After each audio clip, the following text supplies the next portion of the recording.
Welcome to the course Business Analytics and Text Mining Modeling using Python. So, in the previous lecture we were doing exercises in a Jupyter Notebook platform for Python. So, let us quickly go through some initial lines of code and then we will pick up from where we stopped in the previous lecture. So, let us go through some of the initial lines of code. So, I will just run through this. So, we have discussed this in previous two lectures. So, I will just walk through all these lines of code and we will move to the next thing.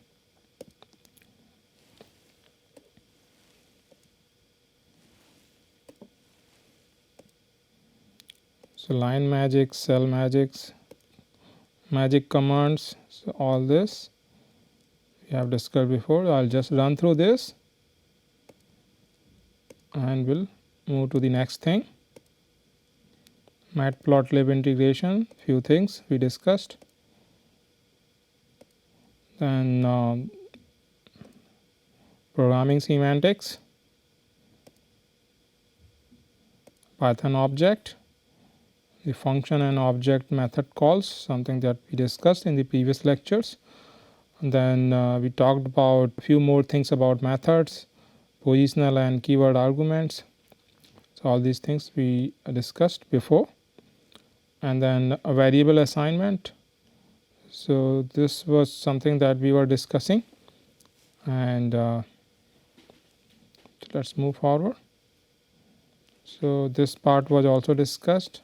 Now, I think we stopped at this point where I was displaying that within the functional scope, if we have there we can print the elements, we can print the variables a list and element. If we try to access these objects outside the functional scope, outside the local namespace, then we will get these not defined error. So, I think at this point we stopped. So, we will pick up from this point.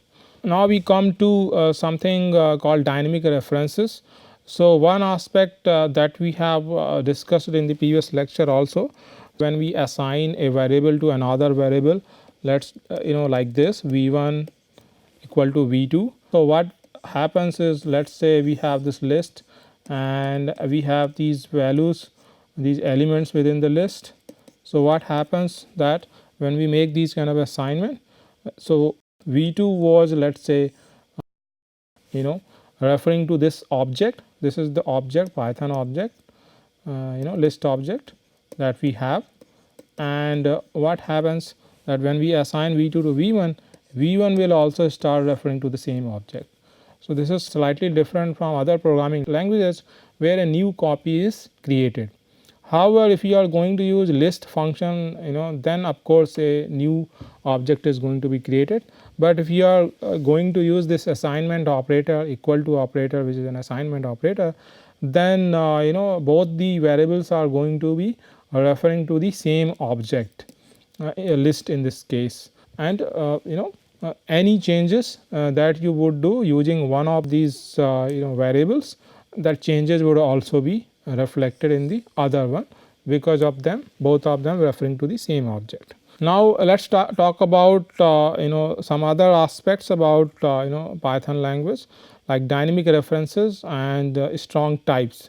So, object references that we talked about just now, they have no type associated with them.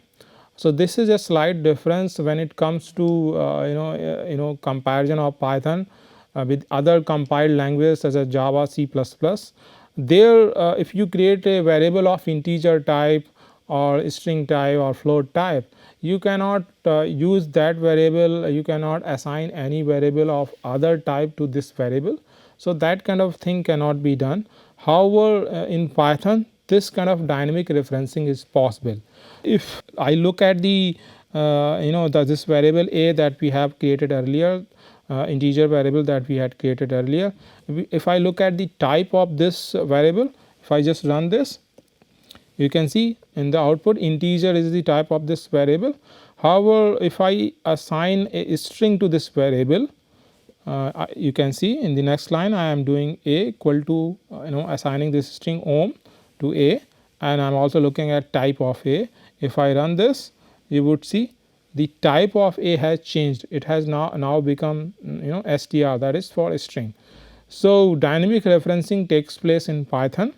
So a variable which was integer type, if we directly assign some other value to belonging to a different type to this variable, then its type will also change. As you can see, type A has changed from integer to string. This is, as I said, is different from what we learn in Java and other compiled programming languages, C++ and others. However, this is not to say that Python is not a typed language.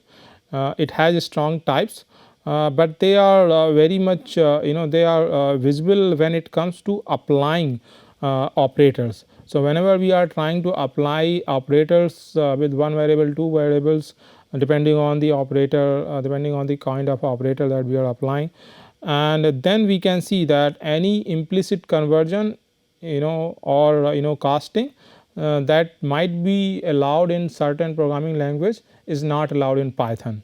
So certain programming languages like Visual Basic and JavaScript, if you do a operation like where you are adding a string with the value 9, you can see in this next example here 9 is being added with the numeric value 9. So string value 9, the string character 9 is being added with the numeric value 9.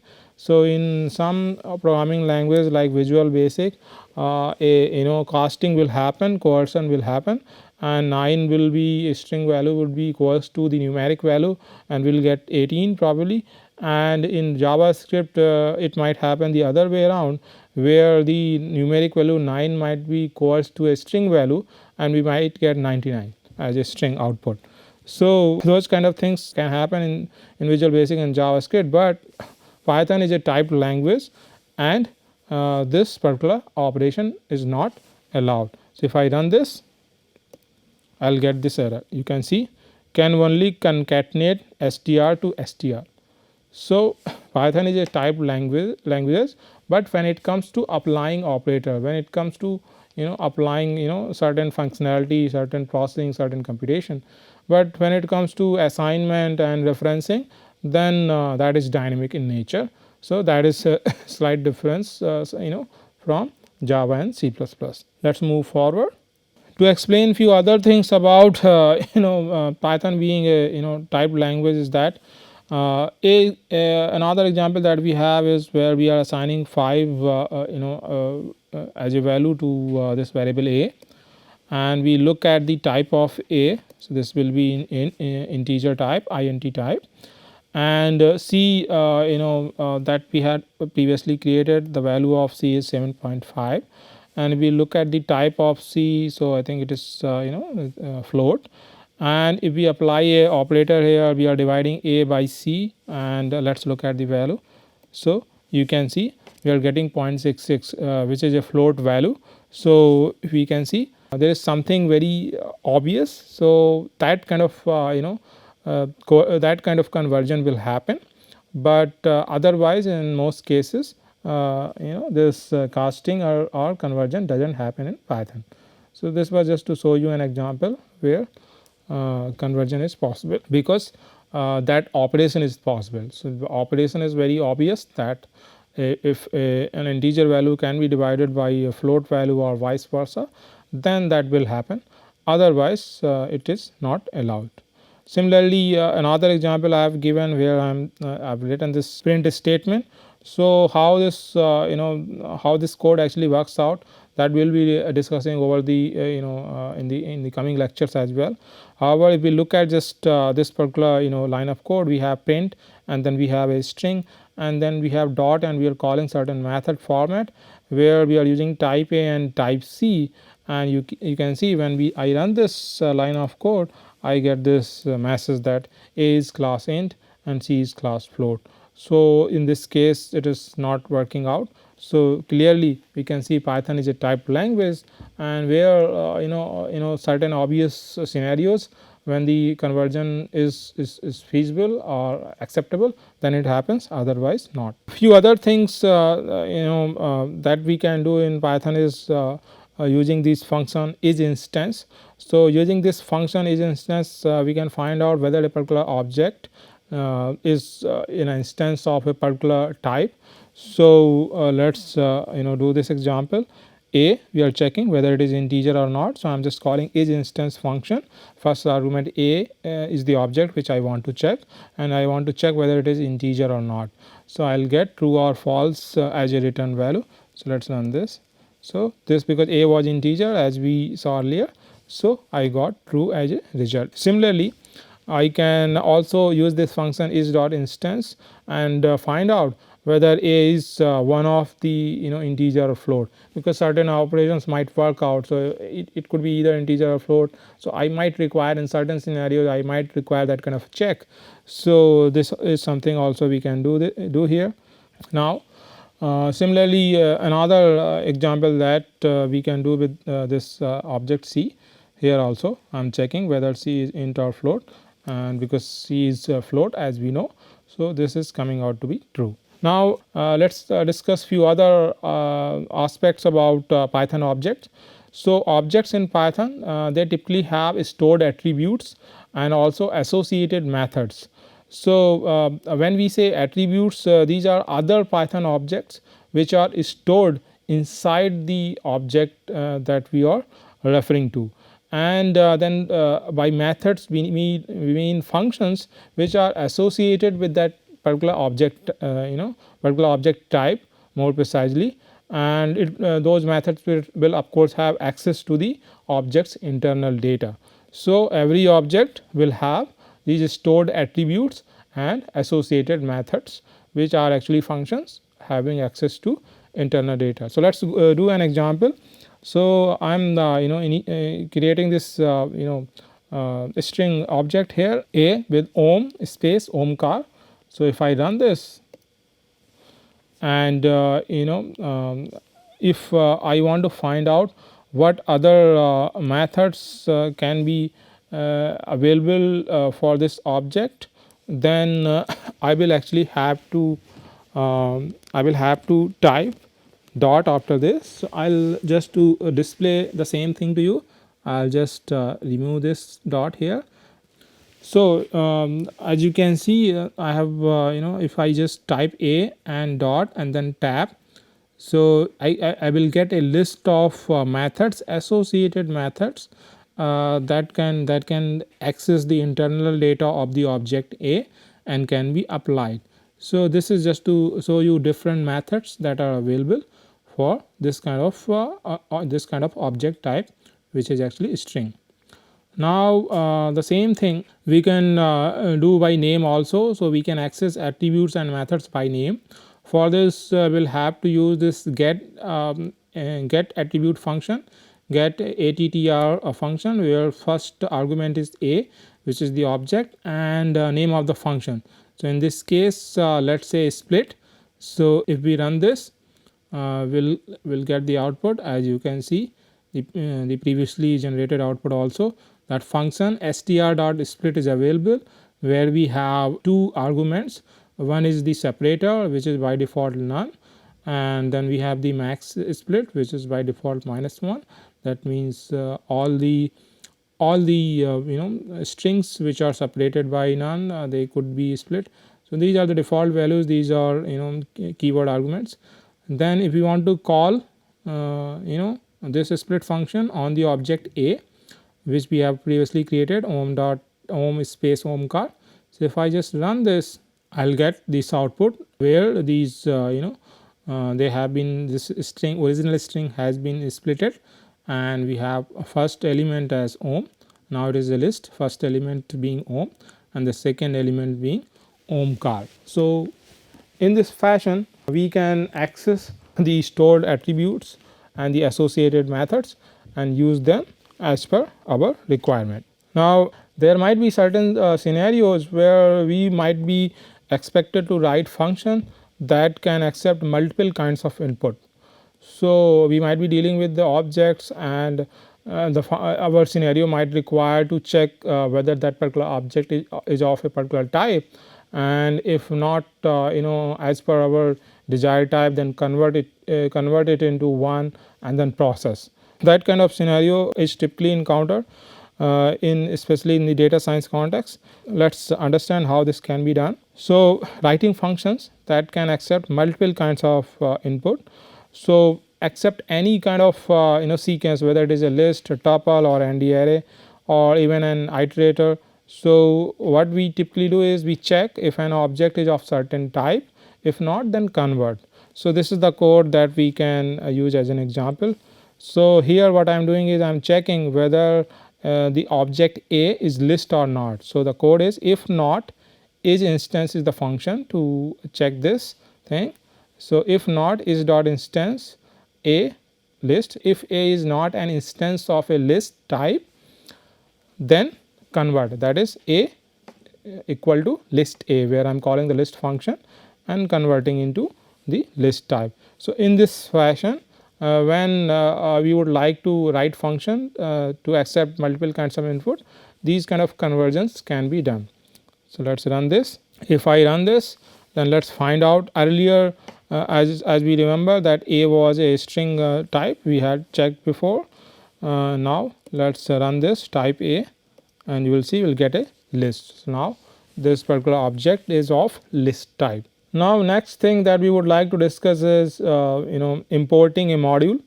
So, we have talked about library module and how to import in the very first line of this particular script.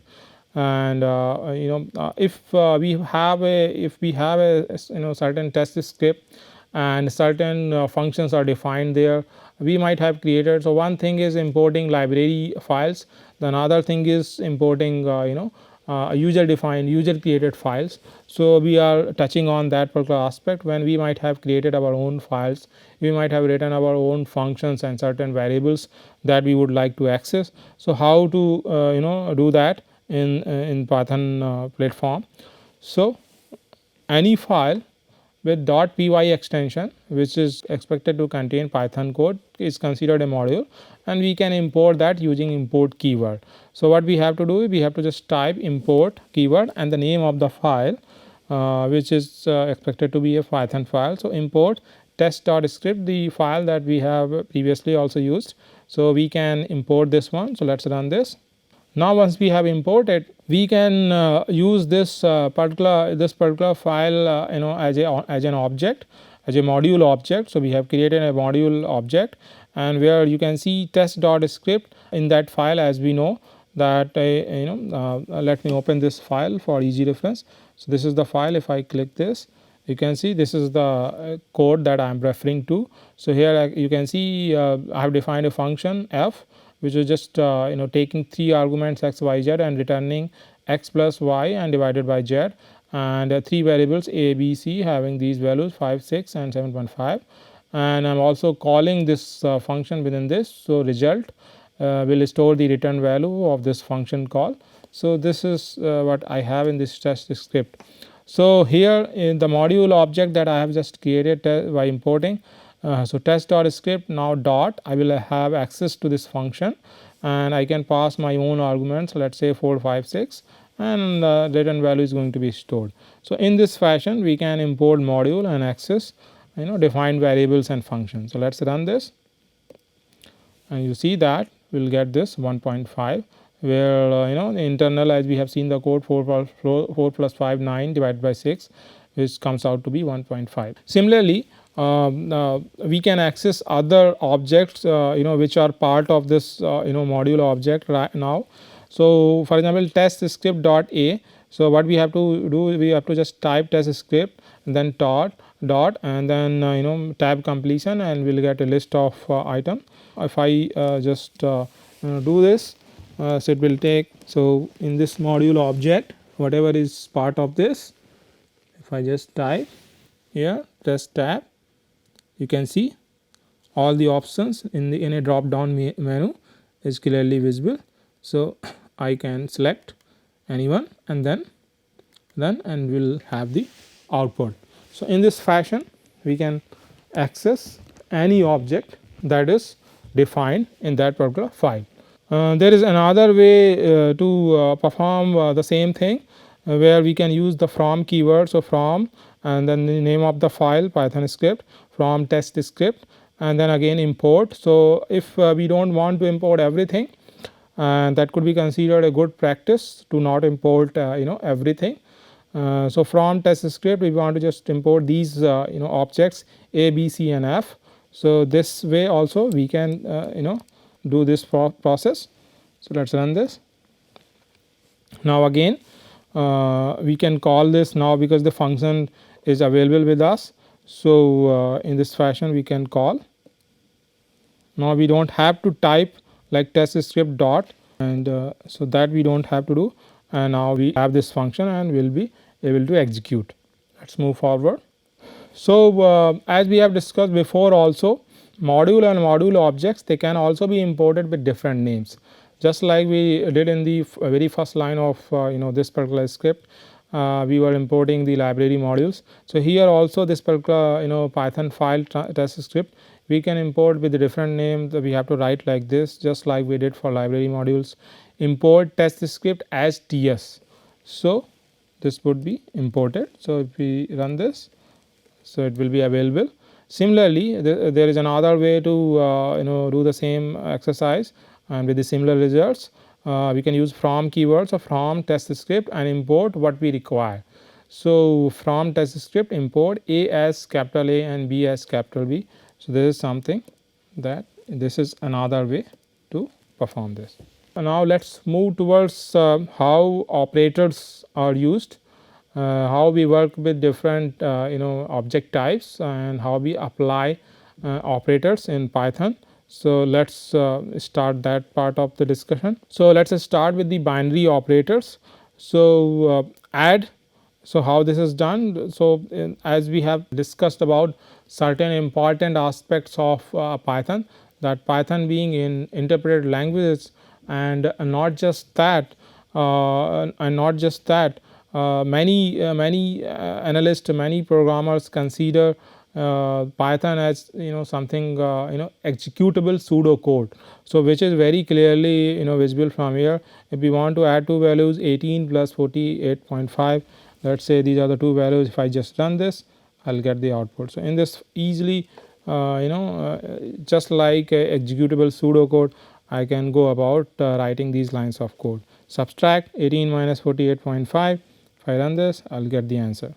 If I want to do comparisons where I want to find out whether 18 this particular value greater than or equal to this 48.5, if I run this, I will get my output that false. Similarly, if I want to check whether two variables, two variables are referring to the same object or not. So one of the ways to do this is using keywords. So we have this each keyword. So if we have two variables a and b and want to find out whether they are referring to the same object or not, so we have to just type a is b, and if I run this, I will get false because both of them are referring to different objects. Similarly, v1 is v2. So if I run this, I will find out. And as you remember that v1 and v2 they were referring to the same object, so we get the answer as true. Now we have another keyword which is not. So in this case we can find out whether two objects are different. So b is not c. So because that is the case, we will get true. Then we have equals, whether two operators they are equal or not. So because v1 and v2 they are referring to the same object.